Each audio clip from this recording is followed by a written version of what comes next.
ഇസ്ലാമിൽ പലിശ നിഷിദ്ധമായത് എങ്ങനെ?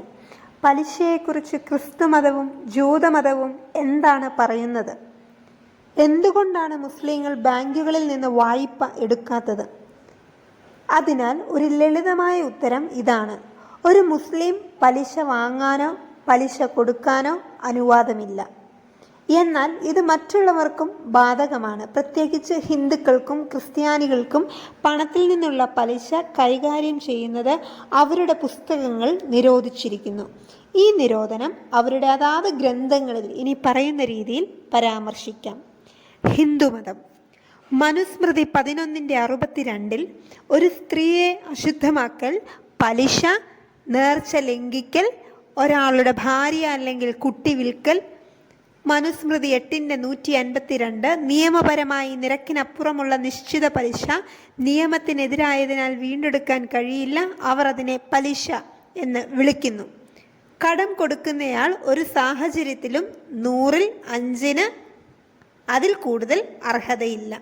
ക്രിസ്തുമതം ബൈബിളിൽ പറയുന്നു, ലേവ്യ പുസ്തകം 25:36 മുതൽ 37 വരെയുള്ള വാക്യങ്ങളിൽ, അവനിൽ നിന്ന് പലിശ വാങ്ങുകയോ വർദ്ധിപ്പിക്കുകയോ ചെയ്യരുത്, എന്നാൽ നിങ്ങളുടെ ദൈവത്തെ ഭയപ്പെടുക, നിന്റെ സഹോദരൻ നിന്നോട് കൂടെ വസിക്കട്ടെ എന്ന് പറഞ്ഞ് നിന്റെ പണം അവന് പലിശയ്ക്ക് കൊടുക്കരുത്, നിന്റെ ആഹാരം അവന് വർദ്ധിപ്പാൻ കടം കൊടുക്കുകയും അരുത്.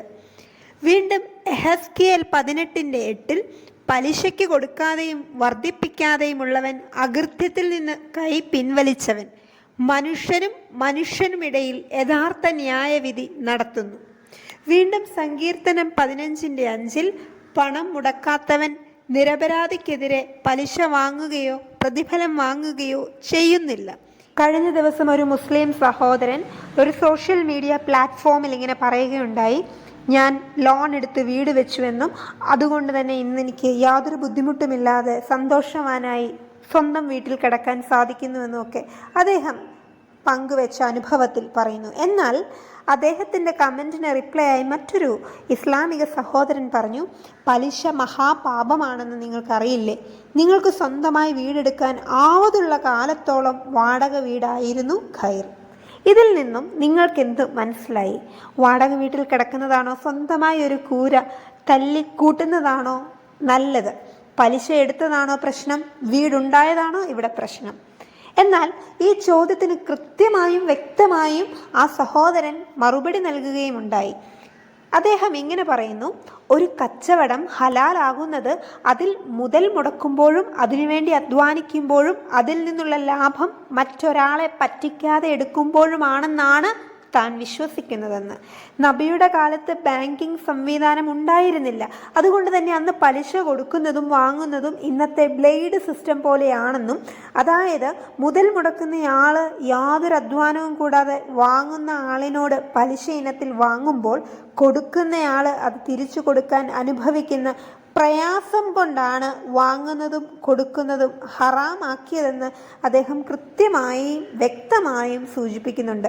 എന്നാൽ ബാങ്ക് ചെയ്യുന്നത് ഒരു ബിസിനസ് ആണെന്നും അതിൽ അവർ അധ്വാനിക്കുന്നുണ്ടെന്നും മുതൽ മുടക്കുന്നവർക്ക് ലാഭം കൊടുക്കേണ്ടതുണ്ടെന്നും ലോൺ അടയ്ക്കുന്നയാൾ ഇത്ര രൂപ പലിശയായി കൊടുത്താലും വാടകയോ മറ്റേതെങ്കിലും ചിലവിനെയോ ഒക്കെ ഇതിലേക്ക് കരുതാമെന്നൊക്കെ അദ്ദേഹം കമൻറ്റിലൂടെ പറയുന്നുണ്ട്. പറഞ്ഞു വന്നത്, നൂറ്റാണ്ടുകൾക്ക് മുൻപ് എഴുതപ്പെട്ട മനുസ്മൃതിയിലും വിശുദ്ധ വേദപുസ്തകത്തിലും എല്ലാം ഉദ്ദേശിക്കുന്നത് പലിശ വാങ്ങുകയോ കൊടുക്കുകയോ അരുതെന്ന് തന്നെയാണ്. എന്നാൽ ഇന്നത്തെ ബാങ്കിങ് സംവിധാനം ആ കാലഘട്ടത്തിൽ ഇല്ലായിരുന്നുവെന്നും ഇന്നത്തെ സാങ്കേതിക വിദ്യകൾ അന്നുണ്ടായിരുന്നില്ലെന്നും നിങ്ങൾ മനസ്സിലാക്കേണ്ടിയിരിക്കുന്നു. ബാങ്കിങ് മേഖലയും ഒരു ബിസിനസ് മേഖലയാണെന്നുള്ള തിരിച്ചറിവാണ് ഓരോ മനുഷ്യനെയും പലിശ എടുക്കാനും കൊടുക്കാനും ഒക്കെയുള്ള പ്രേരണ നൽകുന്നത്.